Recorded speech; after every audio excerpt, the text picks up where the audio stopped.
Sunday story telling time లోపల ఒక కథ. కాశీ విశ్వేశ్వరుని యొక్క మహిమ అనే ఒక కథను తెలుసుకుందాం మిత్రమా.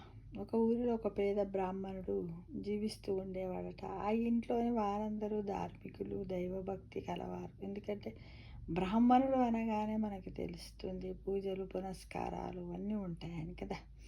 అందరి ఇళ్ళల్లో ఉండవా అంటే ఉంటాయి నామమాత్రంగా. కానీ వాళ్ళ ఇంట్లో ఉన్న చిన్నవాడికి వయసులో చిన్నవాడైన భక్తిలో మాత్రం అందరికంటే పెద్దవాడిలో ఆదర్శంగా ఉండేవాడు. తనకి ఏ ఆటలు ఆడుకోవాలని అస్సలు ఆపేక్ష ఉండేది కాదట.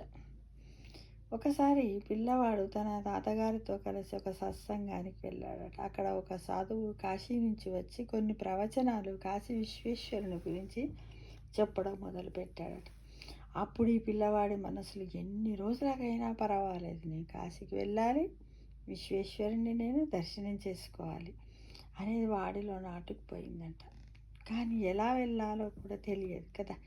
ఎవరు కలిసిన కాశీకి నువ్వైనవా, కాశీ ఎట్లుంది, అక్కడ ఏ దేవుళ్ళు ఉంటారు, ఎలా ఉంటుంది, ఎట్లా ఇలానే తప్పించుకుంటూ తనను అందరినీ కాశీ గురించి అడుగుతూ ఉండేవాడట. ఎవరు ఆ బాలుడు. ఇలా ఉండగా ఒకరోజు పెద్ద వర్షం పడుతున్న ఒక పెద్ద పిడుగుపాటుకు వాళ్ళ ఇల్లు గురి అయిపోయి ఇంట్లో వారంతా కాలగతి చెందారట. అప్పుడు తను ఇంట్లోనే లేకపోవడం వల్ల ఆ బాలుడు ఒకడే బతికి ఉన్నాడు. ఇక ఒక్కడే అనాథలా మిగిలిపోయాడు. ఆ చిన్నవాడు రోజు తన వాళ్ళని తలుచుకుంటూ ధారాపాతంగా ఏడుస్తూ ఉండేవాడు. అంతే కదా, మరి ఒకడే కదా, నేను ఎలా బ్రతకాలి, నాకు ఎవ్వరు లేరని ఏడుస్తారు కదా. అలా ఏడుస్తూ ఉండే. కానీ మరి ఎలా ఓదార్చాలో ఊర్లో ఉన్న వాళ్ళందరూ బాధపడేవాళ్ళు. కానీ నాయనని వేడువకు అని ఎలా చెప్తారు? అమ్మా నాన్న తెచ్చేయలేరు కదా. ఆకలితో పిడికడ అన్నం పెట్టగలుగుతారు, లేకపోతే ఒక డ్రెస్ కొనియగలుగుతారు. కానీ అయితే అలానే పిల్లవాడిని చూసి ఊరంతా బాధపడేవారట. కానీ ఒక్కరు కూడా ఓదార్చలేకపోయేవారట. అప్పుడు ఆ ఊరికి ఇదివరకు వచ్చింది కదా ప్రవచనాలు చెప్పినటువంటి సాధువు మళ్ళీ వచ్చాడట ఈ అబ్బాయి దగ్గరికి. ఎందుకు అనవసరంగా బాధపడుతూ కాలాన్నంతా వృధా చేసుకుంటావు? ఏ బంధము శాశ్వతం కాదని ఆయన. జన్మనిచ్చిన తల్లిదండ్రులు వెళ్ళిపోవచ్చు, కానీ ఈ విశ్వానికి తండ్రి ఎవరో తెలుసా? కాశీ విశ్వేశ్వరుడు. అతనే మన తండ్రి. నువ్వు నమ్మున ఆయన. అతను ఉండగా ఎవ్వరు అనాథలు కారు. ఆయన్నే ధ్యానిస్తూ ఉండు, నిన్ను సదా రక్షిస్తూ ఉంటాడు అని చెప్పి వెళ్ళిపోయాడు. సాధువు మాటలతో ఆ అబ్బాయికి సేద తీరి తన దుఃఖాన్ని మర్చి మళ్ళీ కాశీ విశ్వేశ్వరునిపై తన దృష్టిని పెట్టాడంట, మొక్కుతూ ఉన్నాడట. అప్పుడు ఒక గుడిసె కట్టుకొని కాశీ విశ్వనాథుడే తన తల్లి తండ్రి అని వాళ్ళ దగ్గరకు వెళ్ళడమే జీవిత ధ్యేయమని నమ్మి ఎంతో శ్రమించసాగాడు. ఇక చెప్పిపోయిన తర్వాత ఇక కొంత పని చేశాడు, డబ్బు సంపాదించుకొని ఒక గుడిసె కట్టుకున్నాడు. చదువు లేదు, ఏ పని చేత కాదు. ఇది వరకు పని చేసిన అనుభవం కూడా లేదు కదా, చిన్నోడు కదా. ఒక చోట ఒక పనిలో చేరిండట. తాను కాశీకి వెళ్ళలేదు కనుక కాశీని దర్శించుకొని వచ్చిన వారిని కాశీ గురించి అడిగాడట. పలానా వాళ్ళు కాశీ పోయిందంటే కథ వాళ్ళ దగ్గరికి మళ్ళీ అదే ప్రస్తావన. కాశీకి వెళ్ళడానికి ఎంత ఖర్చు అవుతుందో తెలుసుకొని తన సంపాదనలో కాస్త దాచాలని కూడా నిర్ణయించుకున్నాడు. ఎవరు? ఆ బాలుడు. రోజు 3 పూటల భోంచేయడానికి కూడా తన సంపాదన సరిపోయేది కాదు. అయినా తను వాటిలోనే సగం దాచి కాశీకి చేరాలని నిర్ణయించుకున్నాడు. కాశీ విశ్వనాథుడిని, విశాలాక్షి అమ్మవారిని, అన్నపూర్ణాదేవిని, డుండి గణపతిని, కాలభైరవ స్వామిని తన మనస్సులో ఊహించుకుంటూ ప్రతిరోజు స్నానం చేసేటప్పుడు గంగమ్మలో స్నానం చేసే భాగ్యం ఎప్పుడు కలుగుతుందో అనుకుంటూ, అన్నము తినేటప్పుడు అన్నపూర్ణమ్మ చేతి వంట తినే మహాభాగ్యం ఎప్పుడు కలుగుతుందో అనుకుంటూ నిరంతరము కాశీ ఆలోచనలతోనే గడుపుతూ ఉండేవారు. ఎవరు? ఆ బాలుడు. అలా 20 సంవత్సరాలు ఎంతో కష్టపడి పొదుపు చేసి దాచుకున్న డబ్బులతో రేపే కాశీకి వెళ్దామని అనుకొని ఆనందంతో నిద్రపడి ఆ మనసులో పెట్టుకొని దాచిపెట్టుకుంటున్నాడు కదా, డబ్బునంతా దాచిపెట్టేసుకున్నాడు. రేపు కాశీకి రేపు పోతాను తయారైపోయాడు చూడండి. అంటే మనిషికి సంకల్ప బలం ఉంటే ఏదైనా సాధించగలడని చెప్పడానికి ఈ కథనే నిదర్శనం మిత్రమా. రాత్రికి రాత్రి అతని ఇంట్లో ఒక దొంగ తను దాచుకున్న డబ్బు దోచుకొని పోయాడట. అబ్బా పాపం కదా. ఆ బాలుడు ఎన్ని రోజులు కష్టపడ్డాడు కాశీకి వెళ్ళాలని చేశాడు. ఉదయం లేచి కాశీయాత్రకు బయలుదేరదామని అనుకుంటుండగా తను దాచుకున్న డబ్బు కనిపించలేదు. వేసిన గొల్లం వేసినట్లే ఉంది. డబ్బు ఎలా పోయిందో అనుకుంటూ గుడిసంత ప్రతి అంగుళం వెతికాడు, కానీ డబ్బు కనిపించలేదు. అతను బాధకు అంతే లేదు. తన ఆశలన్నీ అడియాశలైపోయాయని, ఆ శరీరంతో విశ్వేశ్వరుడిని దర్శించలేడు కనుక చనిపోయి అయినా విశ్వేశ్వరుని కలవాలని అనుకున్నాడు. వెంటనే వాళ్ళు ఒక బావిలో దూకాడట. మునిగిపోతూ స్పృహ కోల్పోయాడు. అంటే మనిషి కరెక్టే కదా, పోదామని ఒక గట్టి అంత కష్టపడి 20 ఏళ్ళ నుంచి డబ్బు దాచిపెట్టుకుంటే ఇలా దొంగపోవడం వల్ల మనిషి యొక్క మనస్సు అంత విరక్తి చెంది, ఏంటి భగవంతుడు ఇలా చేశాడు, ఈ అమ్మగా బతుకున్న దానికంటే సస్తరణ కాసిపోతానేమో అని పోయి ఇంత దుంకేశాడట. బావిలో దూకిన వెంటనే నీళ్ళల్లో మునిగిపోతూ స్పృహ కోల్పోయాడు. తనకు స్పృహ వచ్చేసరికి ఒక గట్టు మీద ఒక ఆవిడ ఒడిలో పడుకొని ఉన్నాడట. దుంకగానే నీళ్ళు మింగుతారు, స్పృహ పోతుంది కదా. కానీ మళ్ళీ స్పృహ వచ్చేసరికి ఒక అమ్మ ఒడిలో పడుకుంది. ఆవిడెవరో తెలియదు, తను ఎక్కడ ఉన్నాడో తెలియదు. ఆవిడ అతన్ని ఒక చోటికి తీసుకుని వెళ్ళింది. అక్కడ ఒక అతని ధ్యానంలో కూర్చొని ఉన్నాడు. అప్పుడే ధ్యానం ముగిసి కళ్ళు తెరిచి కుర్రాడిని చూశాడు. తను ఒళ్ళంతా భస్వం రాసుకుని జుట్టంతా ఎర్రగా ఉంది. జడలు కట్టిన జుట్టుతో ఉన్న అతన్ని చూస్తే ఈ కుర్రవాడికి తెలియని భక్తిభావం కలిగింది. స్వామి మీరెవరు అని అడగాలనుకున్నాడు, కానీ అతనికి నోట మాట రావడం లేదు. అలా కాసేపు తదేక దృష్టితో చూస్తుండగా ఇతని హృదయంలో అనిర్వచనీయమైన ఆనందం కలిగింది.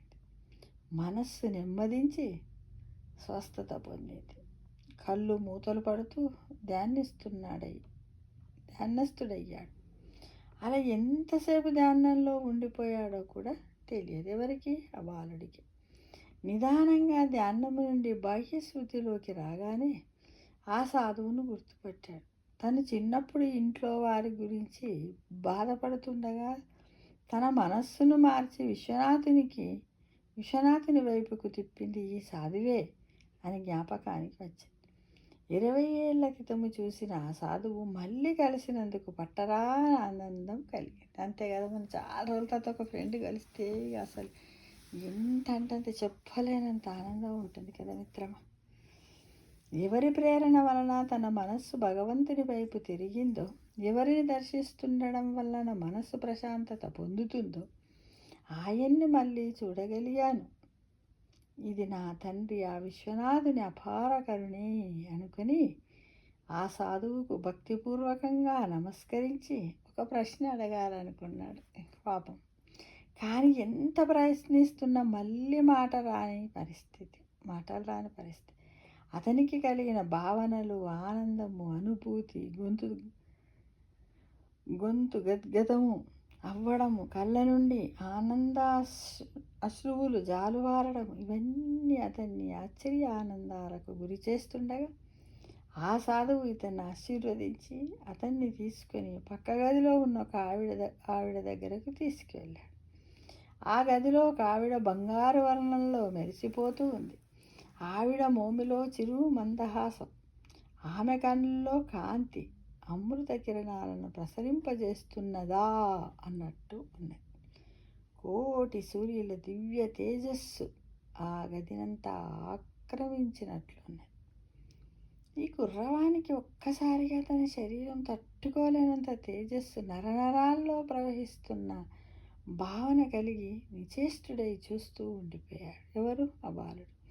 అతని మదిలో ఎన్నో స్మృతులు తలుక్కుమని మెరుపులా మెరిసి అంతర్ధానం అవుతున్నాయి.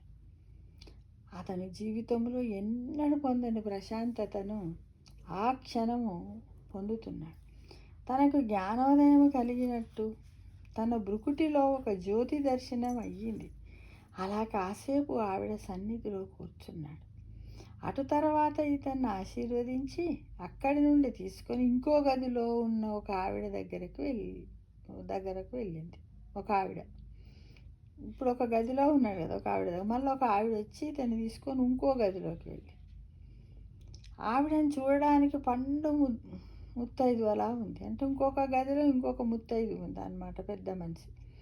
ఎర్రటి బొట్టు, తల నిండా కనకాంబర పువ్వులు, ఎర్రటి అంచున తెల్లటి చీర కాసిపోసి కట్టుకొని కూర్చొని ఉంది. కాసిపోసి అంటే గోసి పెట్టుకొని కట్టుకుంటారు కదా వెనకట పెద్ద మనుషులు, అలా కట్టుకొని ఇతని చూస్తూనే రానాయన అంటూ నవ్వుతూ పలకరించి ఒక్కసారిగా ఆ కుర్రవాడు 5-6 ఏళ్ల పసిపిల్లాడిలా మారిపోయాడు. వీడు ఇప్పుడెంత కదా 20 ఏళ్ళు ఉన్నవాడని పిలిచి రానాయన రానాయన అని పిలిచేసరికి పిల్లాడిలా మారిపోయాడు. తన ఒడిలో కూర్చోబెట్టుకొని ఒక తీయటి పదార్థం తినిపిస్తుంది. అటువంటి పదార్థము తన జీవితంలో తినలేదు, చూడలేదు కూడా. కడుపు నిండా తిన్న తర్వాత ఆ పసివాడికి జోలపాడి నిద్రపుచ్చింది. నిద్ర లేచేసరికి తన పక్కనే ఒక అతను కూర్చొని ఉన్నాడు. అతని చుట్టూ పెద్ద పెద్ద కుక్కలు అతన్నే చూస్తూ కూర్చుని ఉన్నాయి. అతని రూపు చూడటానికి భయంకరంగా ఉన్న తన మొహంలో చిరునవ్వు ఇతన్ని విశేషంగా ఆకర్షించింది. అతను ఈ కుర్రాడితో ఇలా అన్నాడు, కుక్క ఒక విశిష్టమైన జంతువు, విశ్వాసానికి ప్రతీక. తన వారు ఆపదలో ఉంటే ప్రాణాన్ని కూడా లెక్క చేయకుండా ఎంత పెద్ద శత్రువైనా పోరాడుతుంది. అటువంటి జీవికి ఆహారం పెడితే శత్రు బాధలు ఉండవు అని చెప్పాడు. తర్వాత అతన్ని తీసుకుని ఒక చిన్న గున్న ఏనుగు దగ్గరకు వెళ్ళాడు. ఆ ఏనుగు ఇతన్ని చూస్తూనే ఆనందంతో గెంతుతూ దాని తొండంతో తన మీద కూర్చుండబెట్టుకుని ఆ నగరమంతా ఉత్సాహంగా తిరిగింది. ఈ నగరాన్ని అతను అంతకుముందు ఎన్నడూ చూడలేదు, కానీ అణువణువున పవిత్రతతో భాసిస్తుంది. ఎంత చూసినా తనివి తీరడం లేదు. అలా తిరిగి తిరిగి తిరిగి ఇద్దరు ఆ పెద్దావిడ దగ్గరకు తిరిగి చేరుకున్నారు.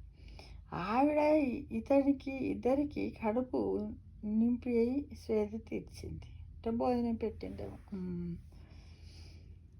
మళ్ళీ తనకు మంచి నిద్ర పట్టేసింది. అప్పుడు అతనికి ఒక కల వచ్చింది. ఆ కలలో తను చూసిన వారంతా మళ్ళీ కనిపించారు. ఆ సాధువు అతనితో, నువ్వు నన్ను ఏదో అడగాలనుకుంటున్నావు కదా, అది ఏమిటో ఇప్పుడు అడుగు అన్నాడు. ఆ కుర్రాడు, స్వామి, చిన్నప్పుడు మా ఊరిలో నా దుఃఖాన్ని పోగొట్టి విశ్వనాథుని వైపు నా మనస్సు తిప్పిన ఆ సాధువు మీరే. మీ వల్లనే నేను ప్రేరణ పొంది సర్వేంద్రియాలు నా తండ్రి వైపు నిలపగలిగాను. మిమ్మల్ని మళ్ళీ ఇన్ని సంవత్సరాలకు కలవడం ఎంతో ఆనందంగా ఉంది. ఇక్కడ నాకు కలుగుతున్న అనుభూతులను మాటల్లో వర్ణించలేను.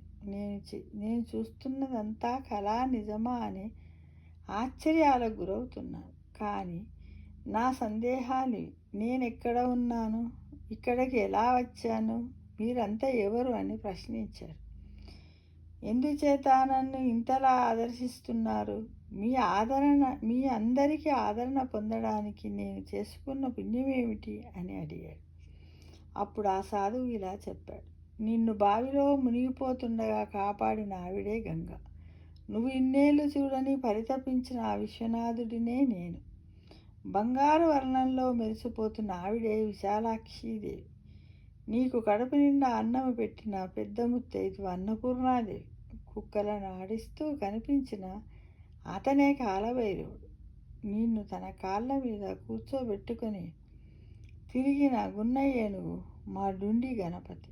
నువ్వు చూసిన నగరమే ఇన్నేళ్ళు నువ్వు కలలు కొన్న కాశీనగరము నాయన. చక్కగా దర్శించుకుంటే చూడండి, మనము నిజంగా నిస్వార్థంగా భక్తిని స్వామివారిపై పెట్టినట్టు ఏదో ఒక రూపంలో చూడండి, పిల్లవాడికి ఎన్ని అడ్డంకులు ఎలా అయిపోయేలా వాళ్ళే దర్శనం అయ్యి ఇవన్నీ చెప్పారు మిత్రమా. కాబట్టి మనకెప్పుడు ఏమి జరుగుతుందో అని ఎదురు చూడడమే తప్ప, ఆలోచించడమే తప్ప, నాకు ఇప్పుడే కావాలి, నాకు ఇప్పుడే రావాలని మాత్రం భావించుకోవద్దు మిత్రమా.